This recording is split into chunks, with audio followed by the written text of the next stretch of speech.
Le sang coulait encore de mes veines ouvertes quand j'ai entendu le rire de Julien résonner dans l'appartement vide de la rue de Rivoli.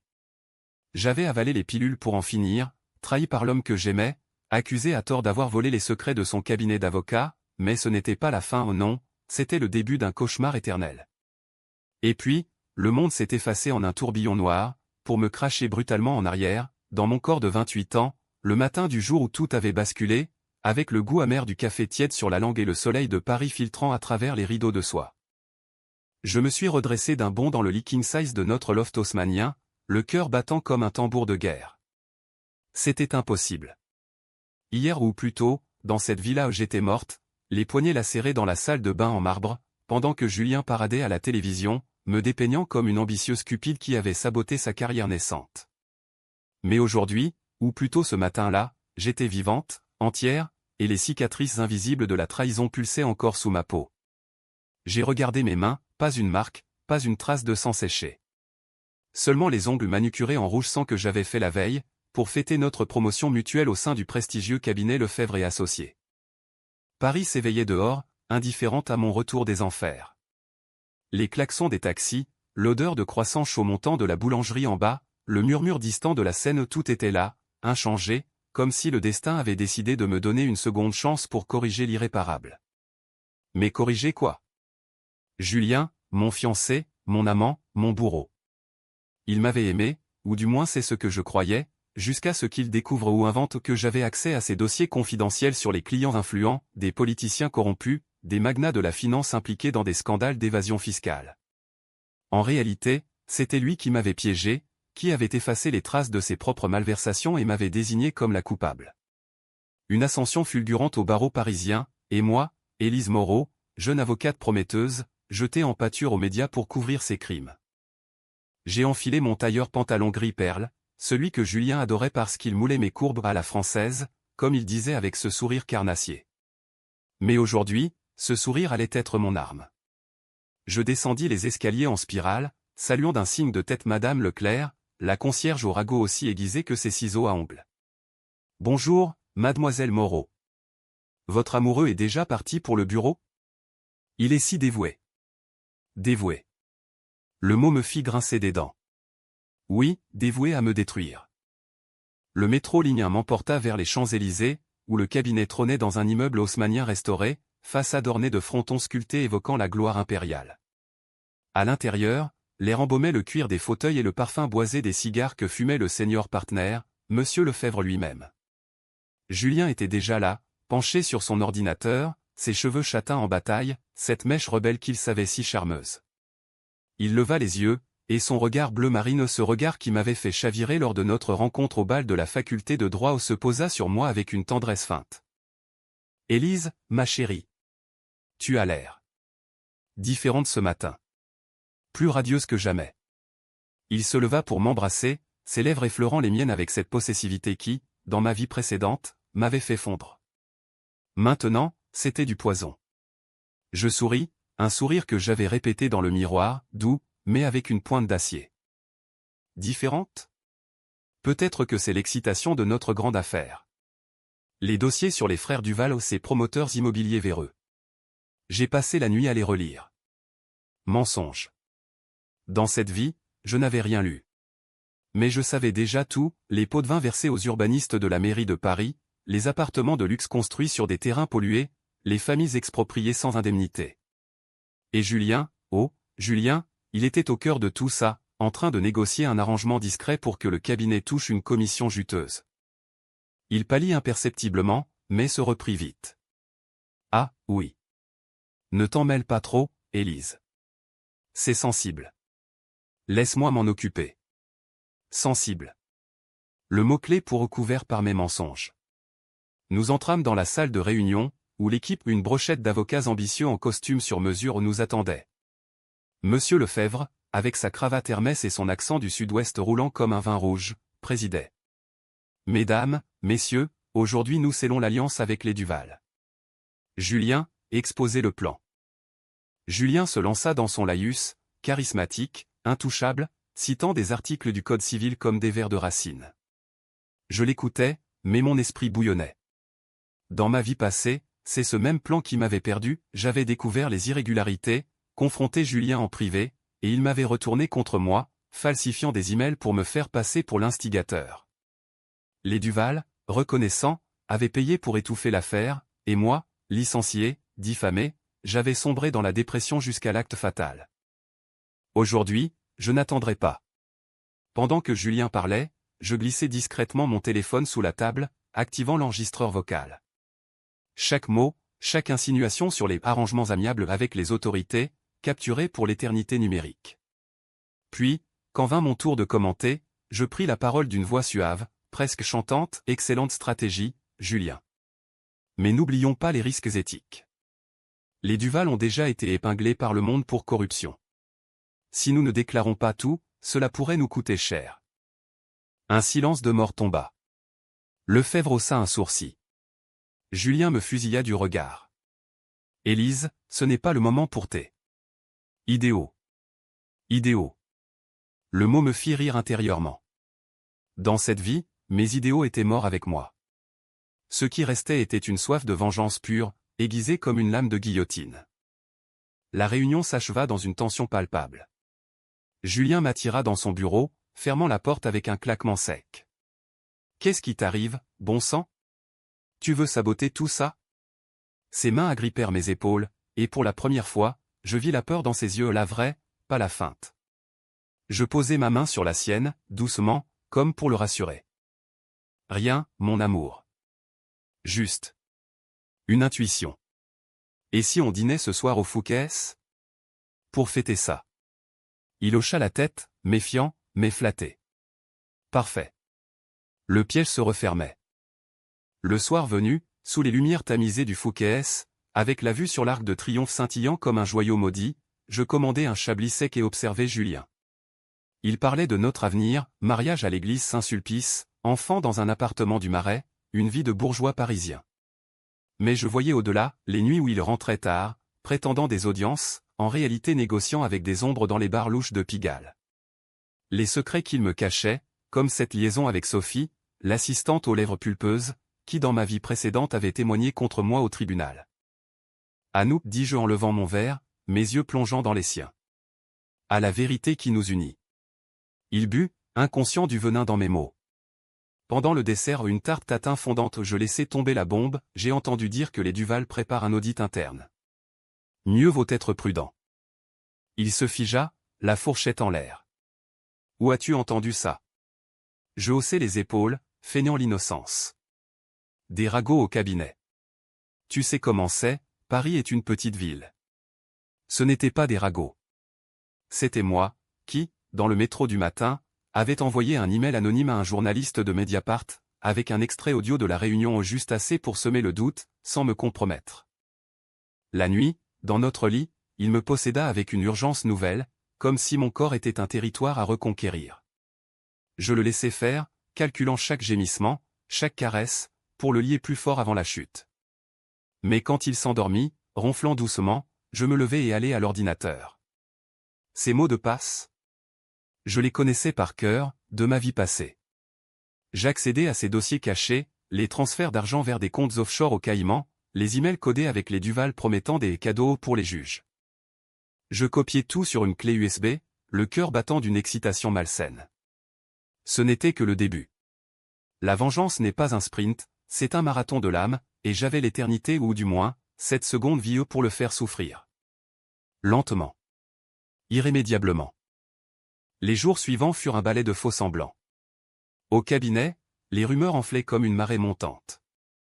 Lefebvre convoqua Julien pour un débriefing privé, et je l'entendis hurler à travers les cloisons insonorisées. « Comment oses-tu impliquer Élise dans ces spéculations ? Elle est clean, elle. Clean. » Le mot résonna comme une ironie divine. Moi, clean ? J'étais taché de sang imaginaire, mais bientôt, ce serait le sien qui coulerait. Je rencontrai Sophie en secret, dans un café du quartier latin, sous prétexte d'une soirée entre filles. Elle était là, avec son rouge à lèvres criard et son décolleté plongeant, sirotant un espresso comme une midinette. Julien étendu ces jours-ci, confiai-je, les yeux baissés. « Tu sais quelque chose ?» Elle rougit, bafouilla. « Parfait. Une graine de jalousie plantée. Bientôt, les premiers articles tombèrent. Mediapart titrait « Scandale au barreau, des avocats parisiens impliqués dans le blanchiment pour promoteurs immobiliers ». Pas de nom, encore, mais les photos floues des Duval, et une allusion à un jeune loup ambitieux. Julien devint paranoïaque, fouillant mes affaires, vérifiant mon téléphone. « C'est toi, hein? Tu me sabotes » hurla-t-il un soir, me plaquant contre le mur de notre salon, les veines saillantes sur son front. Je ris, un rire bas, théâtral, comme dans une pièce de Corneille. « Moi? Ton Élise, qui t'adore? Regarde-toi, Julien. Tu te détruis tout seul. » Il me lâcha, les yeux fous, et partit claquer la porte. Cette nuit-là, seul dans le loft, je pleurais pour la première fois depuis mon retour. Pas pour lui, mais pour la fille que j'avais été, naïve, amoureuse, brisée. La vengeance avait un goût doux amer, comme le absinthe qu'on boit au Procope. Mais je n'arrêterai pas. Le twist viendrait plus tard. Pour l'instant, il fallait creuser le puits plus profond. Les semaines suivantes furent un tourbillon de Paris sous tension, comme ces orages d'été qui éclatent sans prévenir sur la butte Montmartre. Julien, rongé par le doute, devint une ombre de lui-même, ses costumes flottaient sur sa silhouette amaigrie, et ses discours au cabinet, autrefois fluides comme la Loire, bégayaient maintenant comme un vin trop jeune. Moi? J'étais l'incarnation de la sérénité, glissant entre les couloirs lambrissés avec un sourire Mona Lisa, récoltant les confidences comme des perles noires. J'avais élargi mon réseau de vengeance. Une ancienne camarade de Sciences Po, Claire, travaillait désormais à Bercy, au ministère des Finances. Nous nous vîmes dans un bistrot anonyme près de la place de la Concorde, sous le regard indifférent des statues équestres de Louis XV. « Élise, tu as changé » dit-elle en sirotant son kir, ses yeux noisettes scrutant mon visage. Plus acéré. Comme si tu portais un masque de fer. Les masques, c'est Paris qui nous les donne, répondis-je, feignant la légèreté. Puis, je glissai la clé USB sur la table, enveloppée dans un nappequin froissé. Regarde ça. Des irrégularités fiscales chez les Duval. Et un certain Julien Laurent, avocat, au milieu. Claire haussa les sourcils, mais ne posa pas de questions. Les amitiés d'antan ont leurs faiblesses, la curiosité et l'ambition. Le lendemain, un mémo discret circula dans les bureaux ministériels. Pas de razzia, pas de sirène hurlante, juste une enquête routine qui mitrailla les comptes des Duval comme une pluie d'acide. Julien rentra ce soir-là, livide, brandissant le Figaro plié en 4. Lis ça. Les Duval sont dans la tourmente. Ils disent que c'est un audit interne, mais je sais que non. Quelqu'un les a balancés. Il s'effondra sur le canapé en velours, la tête entre les mains. Je m'assis à ses côtés, posant une main sur son genou au geste de réconfort, ou de domination subtile. Calme-toi, mon amour. Ce n'est peut-être qu'une coïncidence. Et si on partait en week-end à Deauville? Pour nous ressourcer. Deauville. L'idée était un poison lent. Dans ma vie précédente, c'est là-bas que Julien m'avait emmené pour me changer les idées après le scandale, juste avant de me quitter publiquement. Un hôtel chic face à la mer, des dîners aux chandelles, et moi, idiote, croyant à un sauvetage.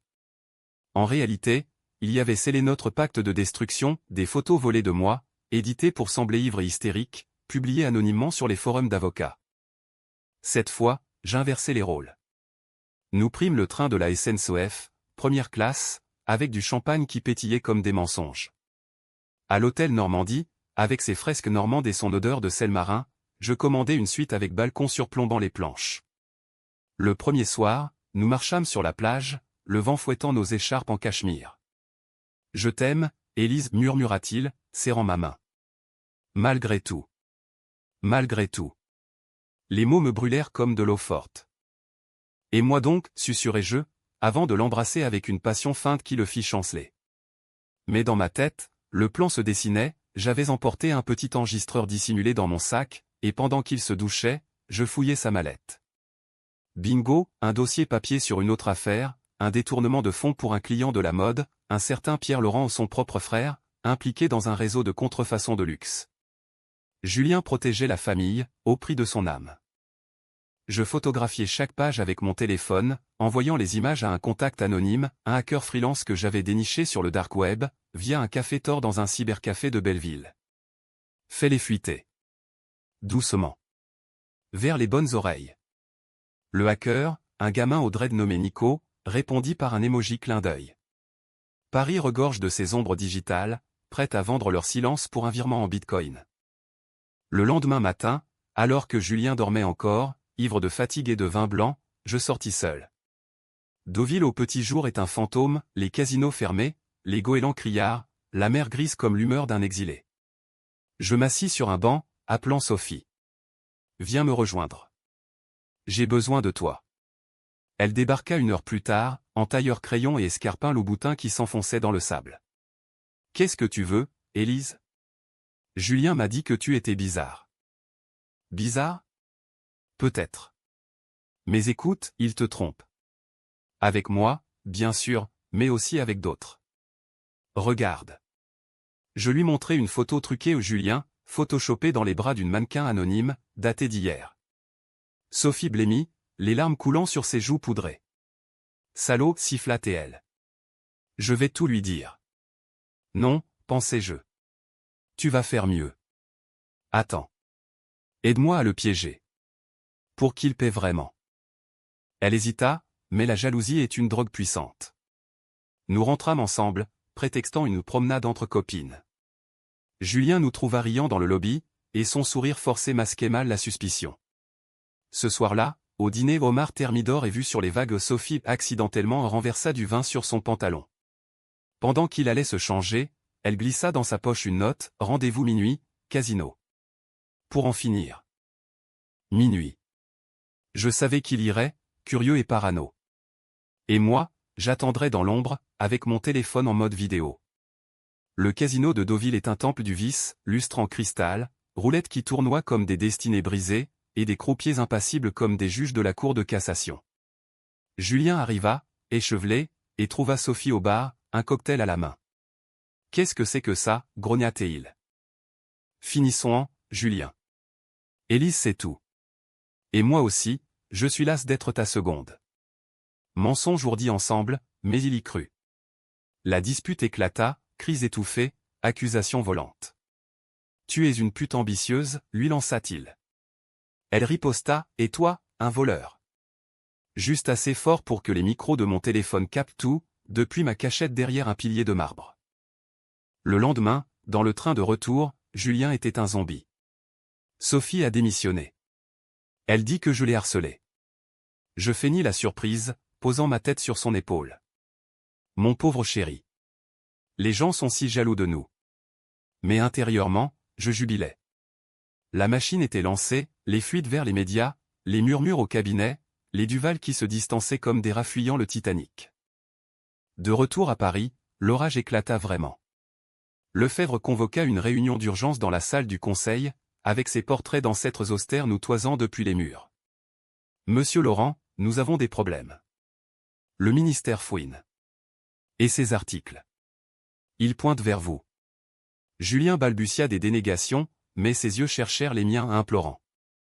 Je restai muette, les lèvres pincées en un sourire de sphinx. Ce soir-là, il me confronta dans notre chambre, les poings serrés. C'est toi, Élise. Dis-le-moi. Tu me hais à ce point. Je m'approchai, traçant un doigt le long de sa mâchoire. Te haïr? Jamais. Mais la vérité a un prix, Julien. Et tu l'as payé cher. Il leva la main, et pour un instant, je revis la gifle de ma vie passée, celle qui avait précédé les pilules. Mais il se ravisa, s'effondrant à genoux. Pardon. J'ai fait des erreurs. Pour nous. Pour notre avenir. Erreur. Le mot me fit vomir intérieurement. C'est l'erreur m'avait tué. Lentement, je l'aidai à se relever, le bordant comme un enfant. Dors. Demain sera un nouveau jour. Mais demain, les journaux titraient, avocat star impliqué dans scandale fiscal, arrestation imminente. Les Duval avaient jeté l'éponge, et le nom de Julien Laurent flamboyait en gras. La vengeance prenait forme, mais elle avait un coup, chaque nuit, les fantômes de ma mort me visitaient en rêve, me murmurant que la haine ronge l'âme plus que le corps. Pourtant, je continuais. Le twist approchait, et avec lui, la chute finale. Paris en automne est une traîtresse, feuille morte qui crisse sous les semelles comme des mensonges piétinés, et un brouillard qui enveloppe les secrets comme un voile de deuil. Julien avait été suspendu du cabinet, confiné dans notre loft comme un lion en cage, hurlant au téléphone contre ses contacts qu'il abandonnait un à un. Moi, promu intérimaire sur l'affaire Duval, ironie du sort, Lefebvre me voyait comme l'atout stable, je naviguais les eaux troubles du barreau avec une grâce vénéneuse, collectionnant les compliments comme des scalps. Mais la vengeance n'est pas un feu d'artifice, c'est une lente érosion, et Julien contre-attaqua. Un matin, en rentrant d'une audience au palais de justice, je trouvais l'appartement sens dessus-dessous, tiroir vidé, ordinateur ouvert sur des captures d'écran de mes emails. Il surgit de la cuisine, un verre de cognac à la main, les yeux injectés de sang. J'ai tout vu, Élise. Tes messages à Claire, tes recherches sur les Duval. Tu m'as piégé. Depuis quand? Depuis Deauville? Avant? Je posais mon sac Birkin avec un calme olympien, ôtant mes escarpins loup-boutin pour marcher pieds nus sur le parquet ciré, un geste intime, désarmant. Piégé? Mon chéri, tu te trompes. J'ai juste protégé nos intérêts. Les tiens, surtout. Il rit, un rire hystérique, brisé, qui résonna contre les moulures du plafond. Protégé? Tu as tout orchestré. Les fuites, Sophie, cette salope que tu as manipulée. Et maintenant, mon frère est interrogé par la police. Pierre. Parce que tu as fouillé dans mes affaires. Pierre. Le jumeau de Julien, le lien familial qu'il chérissait plus que tout. Dans ma vie passée, j'avais découvert trop tard que Pierre était le cerveau des contrefaçons, sacs Vuitton bidons écoulés en Asie, via des filières blanchies par le cabinet. Julien l'avait couvert, et quand j'avais menacé de parler, il m'avait brisé. Maintenant, l'arrestation de Pierre orchestrée par mon hacker Nico, qui avait transmis les preuves à la DGCCRF, où était la lame qui transperçait le cœur de mon bourreau. Tu es un monstre, cracha-t-il, avançant vers moi, le verre brisé dans sa main, du sang coulant entre ses doigts. Je ne reculais pas, un monstre. Regarde-toi dans le miroir, Julien. C'est toi qui as commencé. Tu m'as accusé de vol, de trahison, pour couvrir tes sales petits secrets. Tu m'as laissé crever, seul, avec le monde qui me crachait dessus. Les mots sortirent malgré moi, un aveu glissé dans la fureur. Ses yeux s'écarquillèrent. Crever? De quoi tu parles? Le temps suspendu. J'aurais dû me taire, mais la rage, cette vieille amie, prit le dessus. La nuit où tu m'as jeté en pâture au loup. Les pilules, le sang dans la baignoire. Tu te souviens? Non. Parce que pour toi, ce n'était qu'une ligne dans un communiqué de presse, Élise Moreau, suicidée après scandale. Il recula, blême comme un spectre. C'est impossible. Tu es là. Vivante. Vivante? Grâce à un miracle que je ne mérite pas. Ou peut-être que si. Pour te faire payer. Il s'effondra sur le sol, sanglotant, et pour la première fois, je vis l'homme brisé que j'avais été. Pitié? Une seconde, fugace. Puis, je m'agenouillai, murmurant à son oreille, c'est pas fini, Julien. Loin de là. Les jours suivants, il sombra dans la dépression, refusant de manger, errant dans Paris comme un fantôme, Montmartre pour supplier un prêtre à Sacré-Cœur, le Louvre pour contempler l'étoile comme si Mona Lisa pouvait absoudre ses péchés. Moi, je continuais mon ascension, Lefebvre me confia la gestion des Duval, et je négociais un plaidé coupable discret, sauvant le cabinet tout en siphonnant une partie des fonds ou une commission d'urgence vers un compte à mon nom. Décision controversée? Absolument. Manipuler la justice pour mon gain personnel? C'était le goût âpre de la revanche, et je m'y délectais. Mais les ombres s'allongeaient. Sophie, maintenant mon allié improbable, m'avertit, Julien prépare quelque chose. Il a contacté un privé pour fouiller ton passé. Mon passé. Dans cette vie, il était clean, dans l'autre, taché de suicide. Le détective creuserait-il des incohérences? Des amis qui se souviendraient d'une Élise différente? Je payais Nico pour intercepter, deepfake, faux témoignages en ligne, effaçant les traces virtuelles. Paris Digital est un labyrinthe, et j'en étais la minotaure. Le climax approchait lors d'une réception au Crillon, hôtel somptueux où les élites parisiennes se pavanaient comme des pans en rut. Lefebvre fêtait l'anniversaire du cabinet, champagne d'homme Pérignon et caviar Beluga, sous les lustres baccarat qui pleuraient des larmes de lumière. Julien s'y incrusta, ivre, costume froissé, accusant publiquement « Élise est une menteuse. Elle a tout manigancé pour me détruire ». Les invités au juge, politiciens, journalistes se figèrent, verre en suspens. Je montai sur l'estrade, micro en main, voix claire comme une lame de guillotine. Mesdames, messieurs, Julien est un homme brisé par ses propres démons. Mais la vérité? Il a volé, trahi, pour son ambition. Et moi? J'ai choisi de survivre. Silence assourdissant. Puis, un journaliste de France Inter leva la main, « Mademoiselle Moreau, des rumeurs disent que vous avez falsifié des preuves. » Le piège de Julien, il avait glissé des documents bidons à la presse. Je souris, sortant mon atout, une vidéo projetée sur l'écran géant Julien, confessant tout à Sophie dans le casino, ces mots incriminants résonnant dans la salle. Je l'ai fait pour nous. Pour l'argent. Cri, flash d'appareil photo, Lefebvre blêmissant. Julien s'effondra, emmené par la sécurité, hurlant mon nom comme une malédiction. Cette nuit-là, seul dans le loft, je bus du whisky pur malt, toastant à ma victoire. Mais le téléphone sonna, clair.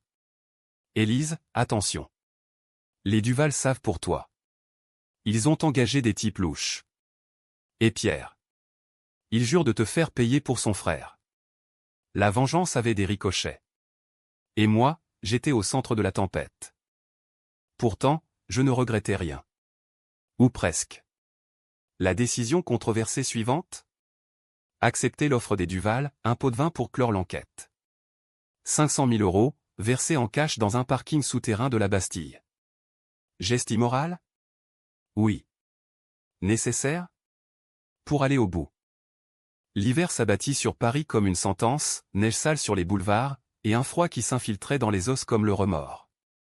Julien avait été arrêté, inculpé pour fraude et complicité de blanchiment, son portrait en première page du Monde, l'avocat prodige tombe pour corruption. Pierre, son frère, avait fui vers la Suisse, mais Interpol le pistait grâce à une indiscrétion de Nico, mon ombre digitale.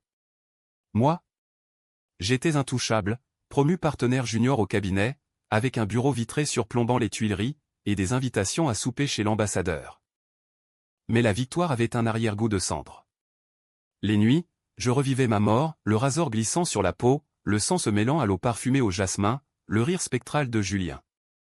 Étais-je devenu pire que lui?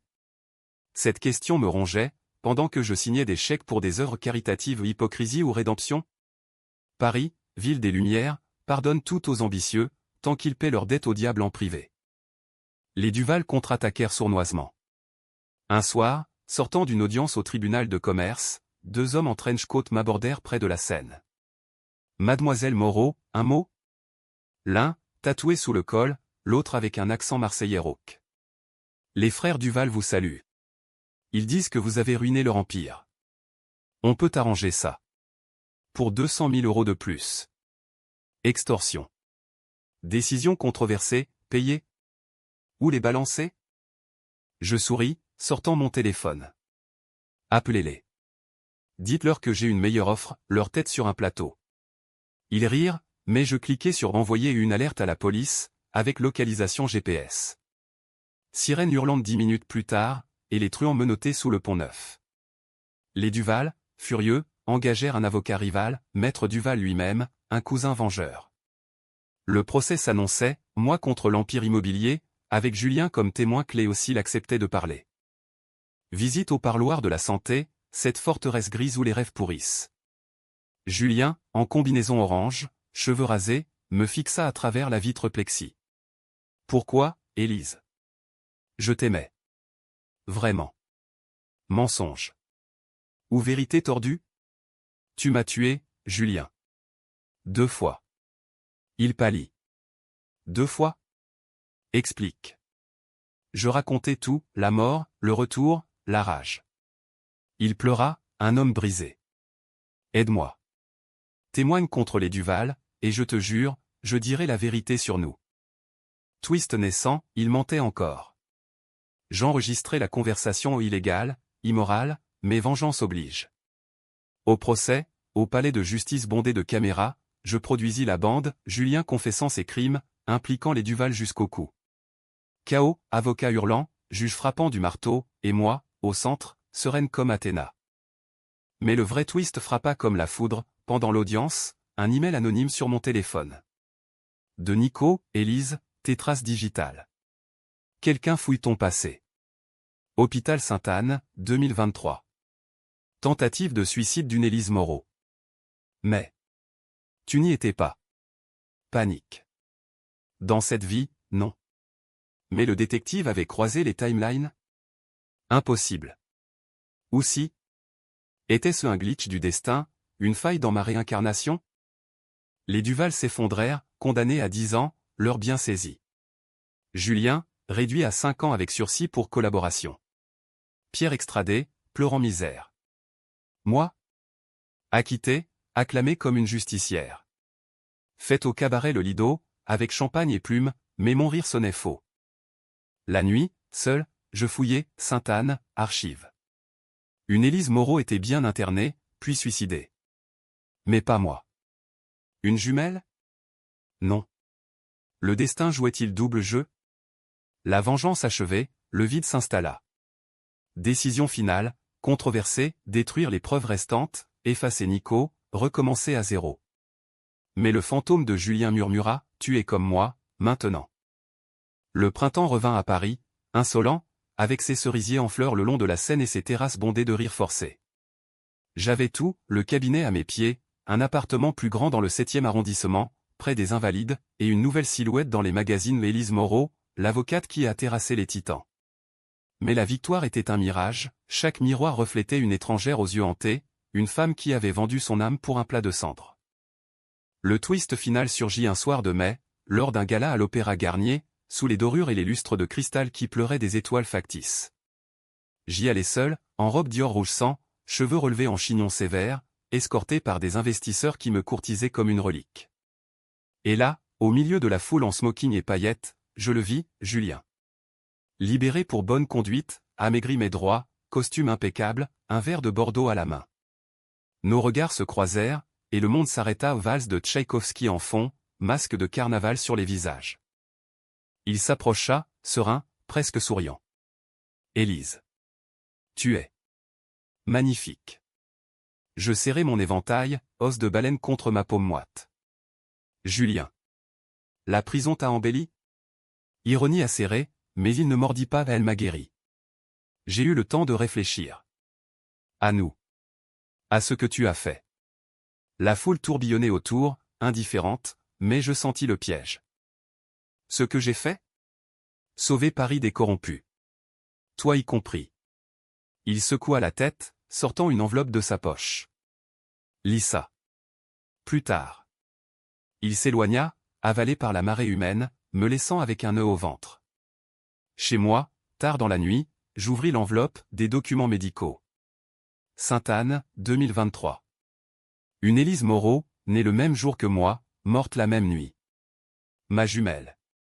Séparée à la naissance, adoptée par une famille modeste du Nord, elle avait suivi le même chemin, droit, amour pour un Julien un nom, un autre, mais les coïncidences hurlaient. Le choc me plia en deux. Était-ce elle, la morte? Et moi, la réincarnée dans le corps de l'autre? Ou un échange cosmique? Julien, mon Julien, avait su, ou deviné. Dans sa lettre jointe, je t'ai aimé, Élise. Mais quand j'ai vu les archives, j'ai compris, tu n'étais pas elle. La vraie Élise s'est suicidée par ma faute. Toi? Tu es venu des ombres pour me punir. Et j'accepte. Mais vis, maintenant. Sans haine. Larmes. Vrai, pour la première fois. La vengeance achevait me laisser orpheline, j'avais puni l'innocent pour le crime du coupable? Non. Julien était coupable, les Duval, Pierre, tout. Mais le twist, j'étais l'ombre, pas la victime. Décision finale, controversée, je brûlai les documents, appelé Nico pour effacer les traces numériques. Puis, une lettre à Lefebvre, démission, pour fonder un cabinet pro bono, défendre les oubliés ou les expropriés des Duval, les victimes de fraude. Julien? Je le revis une fois, au Père-Lachaise, sous la tombe de Proust. C'est fini, dis-je. Il hocha la tête. Oui. Mais merci. Pour m'avoir réveillé. Il partit, et je restai, face aux tombes muettes. Caterina? Bica CH, avec une lueur d'espoir. Paris pardonne, mais n'oublie pas. Et moi, Élise Vous qui que je sois je renaquis, non en vengeance, mais en justice.